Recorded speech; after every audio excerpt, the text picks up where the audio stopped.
Alright, we're going to talk about exponents in this video. So let's start with what an exponent is. Well, throughout time, multiplication was happening, and sometimes there were lots of multiplications happening. And so mathematicians looked for ways to not have to rewrite this over and over again. So let's take a look. We've got a bunch of 3's that are being multiplied here. I'll underline those in red. And so I count 1, 2, 3, 4, 5, 6, 7. And since we can write multiplication in any order we like, we could rewrite this as 3 times 3 times 3 times 3 times 3 times 3 times 3. And then we can count the 2's. Let me underline those. 1, 2, 3, 4, 5, 6, 7. Also 7. So I can write that as 2 times 2 times 2 times 2 times 2 times 2 times 2. And so they came up with a neat convention that said instead of rewriting this, I can just come up with some symbols that mean the same thing. And what they came up with was to write what's being multiplied and then to put a little number above it to tell you how many times it was being multiplied by itself. And so this could be written as 3 with a little 7 above and a 2 with a little 7 above. We read this as 3 to the 7th power times 2 to the 7th power. We call this number here the base, and we call the little number up here the exponent. That's simple enough and makes a lot of sense as long as those exponents are whole numbers. When they don't start to be whole numbers is when things get a little bit confusing, and that's where we're going to try to make some understanding happen in this lecture. Okay, so understanding what we just saw, let's just go over a couple of quick things that we see every year that we need to avoid. The big mistake in this problem here, 2 times 5 cubed, is to make it 10 to the 3rd power. Okay? That's not a good idea. And the reason that doesn't work is if I write this out fully as what it really is, this is 2 times 5 times 5 times 5. I notice I won't get 10 to the 3rd power. I'll get something completely different. And we need to not do that because of order of operations, which say that exponents happen before multiplication happens. Okay, so the 5 cubed takes priority. This is a big point of contention every year. Some people want to call this 9, and some people want to call this negative 9. Which is it? Okay. Well, again, if I follow order of operations, exponents happen before multiplication. Well, where's the multiplication here? This is really negative 1 times 3 to the 2nd power. Okay, so this is really negative 9. And then I guess the one that happens most often, and you'll probably do this at least once this year, is that we have a sum being multiplied and students want to just distribute the exponent to both parts of the sum. Okay, not good, not good. This would give you 9 plus 16, which is 25, whereas if you actually had added these numbers in here, you gotten 7, the real answer is 49. Okay, and the reason it doesn't work is because of the middle term that you get when you expand a binomial. Okay, so first multiple choice question. Which do you think the answer is? You can pause it and try it real quick. If we're not sure, in this case, we can actually write out what 3 to the 4th times 3 squared looks like and determine the answer. So 3 to the 4th means 4 3's being multiplied, and 3 to the 2nd means 2 3's being multiplied. And so in the end, I can look at this and see there are 6 3's being multiplied together, so that's 3 to the 6th power. And you can see there's all sorts of answers that make sense to people. You know, some people might say, hey, multiply the 3's, multiply the exponents, you get 9 to the 8th. Some people might say, multiply the exponents, but keep the base the same. There's 3 to the 8th. Some people might say, multiply the bases, add the exponents. And that's how you get 9 to the 6th. This is a ridiculous answer, but there's lots of mistakes that can be made. Okay? In general, we have a rule that says when you multiply two bases that are the same, the result is keep the base the same, but add the exponents. Here's another good one. What about 3 to the 4th plus 3 to the 4th? If I write this out, I'll get 3 times 3 times 3 times 3 plus 3 times 3 times 3 times 3. Okay? I can't just connect this and make this 8 3's being multiplied. But if I think of this as an object, let's call it black rectangle, and this is also a black rectangle because they're the same thing. I know from algebra that if I add two things that are the same, I get two of those things. So there is a way to simplify this problem. It's not one of the choices you see here, but it would be 2 times what I started with, 3 to the 4th, okay, which we've already seen is not the same as 6 to the 4th. It's different, but there is a way to simplify that expression there. Okay, what about 5 to the 6th divided by 5 to the 3rd? Well, if I'm not sure what that is, in this case I could multiply it out. 5 times 5 times 5 times 5 times 5 times 5 divided by 5 times 5 times 5. Okay, my middle school training probably tells me I can do something that's called canceling, and I'm left with 5 to the 3rd power, okay, which would be choice D. In general, we have a rule that says if I have two things with the same base that are being divided, I can simplify it by keeping the base and by subtracting the exponents. Now, we probably have all seen that rule for multiplying bases that are the same and what to do with it, but for some reason it's very difficult for us to see that rule written in reverse. So this is an example of you say 2 to the x plus 3, and I need to rewrite this in a different way. I need to factor it, which means to write it as a product. So I need to notice, and you'll just have to do this several times this year, hey, somebody's adding exponents here. Okay, exponents are being added. When does that occur? Well, you add exponents when you were multiplying two bases that were the same, and you added the exponents. So this can be rewritten as 2 to the x times 2 to the 3rd. And if you like, that could be 8 times 2 to the x, which is not 16 to the x, right? And that comes in handy from time to time to be able to do that kind of an operation. All right, true or false? 2 to the 5th equals 2 squared cubed. Well, if I'm not sure, write it up. 2 times 2 times 2 times 2 times 2 equals, okay, what is this? This is 2 times 2 multiplied by itself 3 times. So 2 times 2, and one more, 2 times 2. So there's 5 2's over here, there are 6 2's over here, those are not the same. So what is the rule here? Well, let's see, I ended up with 6 2's, so it looks like the rule is to multiply the exponents. So in general, if I have a to the m to the n, then the result becomes same base, multiply the exponents. We call that the power to a power rule. Okay, and so that can also be used in reverse. This could be rewritten in two different ways. Since this is 2 to the 3 times x, you could write it as 2 to the 3rd to the x power, or I could think of it the other way as being 2 to the x power to the 3rd. And again, that's going to come in handy from time to time. And it's a reverse of what we're used to doing. We're used to doing the power to power rule, but we're not used to reversing it. Okay, using only rules we have demonstrated so far, what does this mean? Okay, I told you exponents made sense as long as these were whole numbers. Well, this is not, I mean, this is a whole number, but it's not a natural number, not a counting number. So I can't say, well, I'm going to have 0 4's multiplied together. What's the answer, right? Now, you know the answer probably from past experience, but why is this equal to what you think it is? Let's make sense of this, okay? How would you get 4 to the 0? Well, you could get 4 to the 0 if you had 4 cubed divided by 4 cubed, right? And our rule says that if the bases are the same, you're dividing, you can subtract the exponents, okay? And that's how you would get 4 to the 0. That's one way you could get 4 to the 0.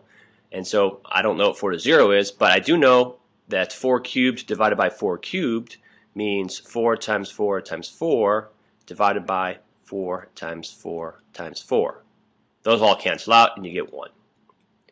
Okay, so that's how I can make sense of this symbol, which doesn't look like it means anything in terms of repeated multiplication.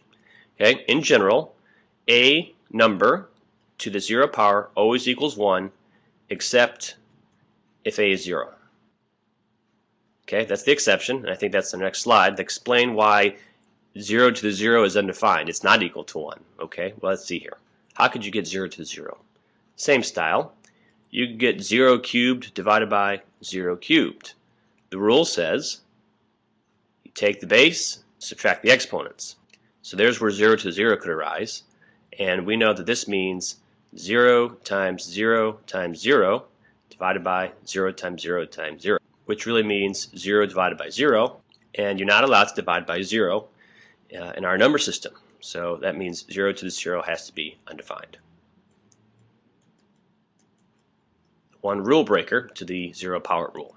Alright, here we go. This makes even less sense. Now I have a negative exponent. So how can I multiply 4 by itself a negative number of times? Well, I can't, but I have to make sense of this symbol somehow. So where could I get 4 to the negative 3 from? Well, maybe I had 4 cubed divided by 4 to the 6th, and my rule told me this has to be 4 to the 3 minus 6, and that's how I end up with 4 to the negative 3. Okay, so what does it mean? Well, 4 to the 3rd means 4 times 4 times 4, and 4 to the 6th means 4 times 4 times 4 times 4 times 4 times 4. So what happens? These 3 cancel out these 3, and I'm left with 1 over 4 to the 3rd. And so that's what 4 to the negative 3 means. Okay, so let's state this in general. A to the negative m power is the same thing as, what do we do here? Well, we made it 1 over that number, and the power was the same, but it was positive. So 1 over a to the m. So negative exponents mean reciprocal, and change the exponent to be a positive. Now, that lets us do something with this expression right here. 3 to the x minus 2. Somebody is subtracting exponents, right? Or adding negative exponents. So when does that happen? Well, that could happen in two ways. Either this, 3 to the x times 3 to the negative 2, right? Or you could think of it as 3 to the x divided by 3 to the 2nd, if you like the division rule better. Okay, but now we know what to do with negative exponents, right? So 3 to the x, 3 to the minus 2 means 1 over 3 squared. And notice over here, the 3 squared is already in the bottom, and that's where it ends up here. So 3 to the x over 9, or if you like it better this way, 1/9 times 3 to the x. This is going to lead us to another rule that's going to not make sense in terms of multiplication, but it's going to make sense if we go through this derivation here. Okay, so our rule here says bases are the same, add the exponents, right? And I'm going to write 3 as 3 to the 1st. So now I have 3 to the 2x equals 3 to the 1st. And if I'm asked to solve for x, that means that the 3's are the same. That means these exponents have to be the same. So 2x has to be equal to 1, which means that x has to be equal to 1/2. Now, what does that mean for us? If I go back to the original problem, that says that 3 to the 1/2 times 3 to the 1/2 needs to equal 3. Okay, well this means I have the same number multiplied by itself gives me 3, right? In other words, a number squared gives me 3. And I know that that number has to be one of the two square roots of 3. Okay, in this case it's the positive one because I started with positive numbers. So what does this tell us? It tells us that 3 to the 1/2 power is the same thing as the square root of 3. So when we have fractional exponents, okay, they are really roots. Let me state this in general here, okay? If I have a to the 1 over m power, that's the same thing as saying the mth root of a. Okay, in this case, the square root, we don't write the 2 here because it's implied, but if I had, say, 4 to the 1/3, that would mean the cube root or the third root of 4. Okay, we can do that for any number we like here. So now let's combine skills here, okay? What the heck does 8 to the 2/3 power mean? It's a fractional exponent, but this is not a 1, it's got a 2. So that means I need to separate things here, okay? I can do 2/3 as 2 times 1/3, which means I can break this up 2 ways. I could do 8 squared to the 1/3. Okay, I'm reversing the power to a power rule. Or I could do 8 to the 1/3 squared, whichever I like better. Okay, I tend to like to do it this way because the numbers will end up being smaller and I can work with them, but it doesn't have to be done that way. Here you would get 64 to the 1/3, which means the cube root of 64, which is 4. 4 times 4 times 4 gives you 64. Here you would get 8 to the 1/3, which is the cube root of 8, squared. The cube root of 8 is 2, and you'd end up with 2 squared, or 4. So multiple ways to handle that, but in the end we get the same answer. And then, I got fractional exponents and a negative. Well, don't panic. First things first, what's a negative exponent mean? It means 1 over, keep the base, make the exponent a positive. Okay, and now let's break this into two pieces. We could do 4 cubed to the 1/2, or we could do 4 to the 1/2 cubed. Your choice. Again, I would tend to do the second one because the numbers will get smaller. So this would be 1 over 64 to the 1/2. Over here, you'd have 1 over the square root of 4, that's the half power, is 2. Okay, so 2 cubed. Half power is a square root, so the square root of 64 is 8. Positive square root of 64 is 8. And 2 cubed is 8. So again, same answer. Okay, now these are some hairy issues that are very awkward, but we need to talk about them now. If I read this symbol and ask you to read it, I hope you would say this is the negative square root of 16. So it should make sense that that's going to be a negative number. Okay, and the answer to that is negative 4. If you read this and you follow my pattern, you would read this as the positive square root of 16. Now, I know you've probably never done that before, but looking at it, you should say, hey, that's a positive number. There's no negative sign in front of it, so it's going to be positive. So this is going to be 4. So we're going to carry this idea into the next slide. All right? This is the positive square root of 4 squared. The answer has to be a positive number. So what do? 4 squared is 16. The positive square root of 16 is 4. Again, this is the positive square root of negative 4 squared. It's going to be a positive answer. Negative 4 squared is 16. The positive square root of 16 is 4. Now, the title of this slide says, does a square root always cancel a squared sign? The answer to that is no, it doesn't. And you can see that in the second example here. The square root did not cancel the squared sign. We ended up with 4 and not negative 4. And the reason is this is a positive square root, so the answer is going to be positive. Which leads us to this hairy animal right here. Okay, what is this? This is the positive square root of x squared. Like it or not, it's got to be a positive answer or 0, right? Can't be negative. So I can't just say the answer to this is x. Because what if x is a negative number, just like it was up here? So the way we guarantee that this comes out to be positive, or at least non-negative, could be 0, but non-negative is you put absolute value bars around the x. This way, if x is a negative number, it becomes positive because of the bars, and if x is positive already, then the bars don't do anything. Just as an aside, this is really what you've been doing, but your algebra teachers probably didn't emphasize it. If you have x squared equals 16 is an equation, and you're solving this, the steps they probably taught you were to take the square root of both sides, and what you're really doing is you're saying, I'm taking the positive square root of both sides, and they probably told you to write plus or minus 16 over here, but that's not really correct. Okay, the positive square root of 16 is 4, but over here, the positive square root of x squared is the absolute value of x. And the the absolute value of x is either positive or negative x, depending on what x is, and that's where the plus or minus signs got moved to the other side. Okay, so they probably skipped teaching you that step for convenience. You end up with the same answer, but that's truly what's happening when you're doing the square root of both sides when it's positive square root.